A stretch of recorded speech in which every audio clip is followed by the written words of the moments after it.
আসসালামু আলাইকুম। কেমন আছেন সবাই? আশা করি ভালো আছেন। আজ আমি আপনাদের সাথে খুব জরুরি একটা বিষয় নিয়ে কথা বলবো। আমরা সবাই চাই জীবনে সুখী হতে, তাই না?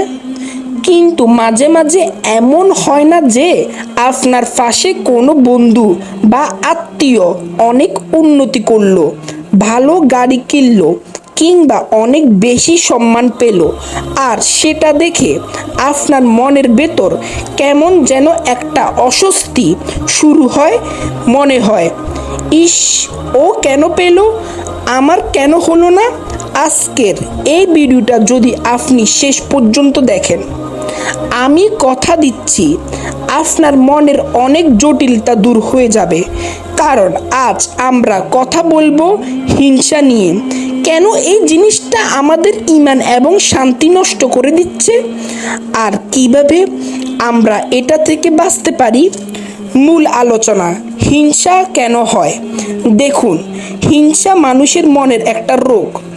যখনই আমরা দেখি অন্য কেউ আমাদের চেয়ে বেশি সুখী বা তার হাতে এমন কিছু আছে যা আমার নেই, তখনই শয়তান আমাদের মনে এই হিংসার বীজ বুনে দেয়।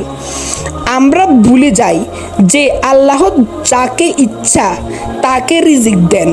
যার যা কপালে আছে তা আল্লাহ লিখে রেখেছেন।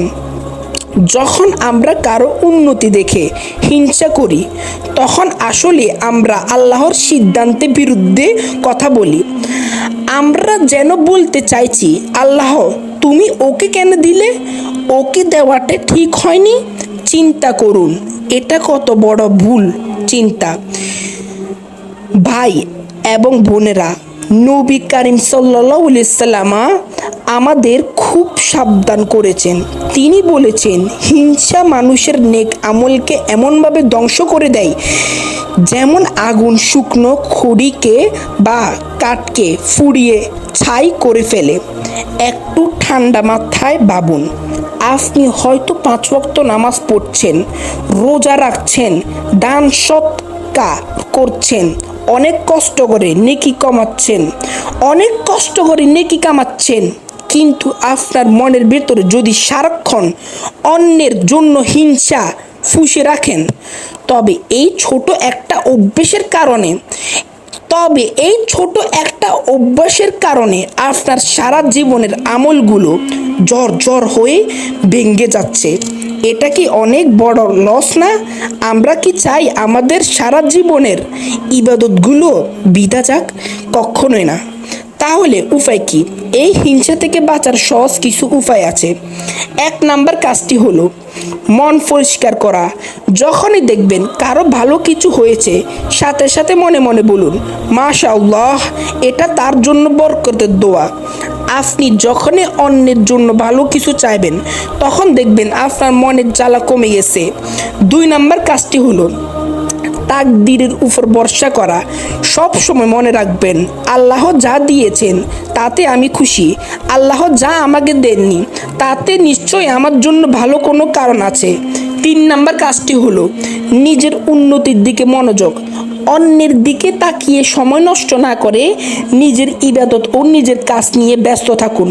অন্য কেউ কত দূর গেল সেটা দেখে আপনার কিছু আসবে না, বরং আপনি কতটুকু ভালো মানুষ হলেন সেটাই আসল। সব শেষে একটা কথাই বলবো, মানুষের মন যদি পরিষ্কার না থাকে, তবে পৃথিবীতে কোনো কিছুতেই আপনি শান্তি পাবেন না। হিংসা শুধু আপনাকেই কষ্ট দেবে, অন্য কারো কোনো ক্ষতি হবে না। তাই আজ থেকে প্রতিজ্ঞা করি, অন্যের ভালো দেখে হিংসা না করে বরং তাদের জন্য দোয়া করব। ভিডিওটি ভালো লাগলে শেয়ার করে অন্যকেও দেখার সুযোগ করে দিন। হয়তো আপনার একটি শেয়ার কারো জীবন বদলে দিতে পারে। কমেন্টে আল্লাহু আকবার লিখে আপনার উপস্থিতি জানান। সবাই ভালো থাকুন, সুস্থ থাকুন। দেখা হবে পরের ভিডিওতে। আসসালামু আলাইকুম।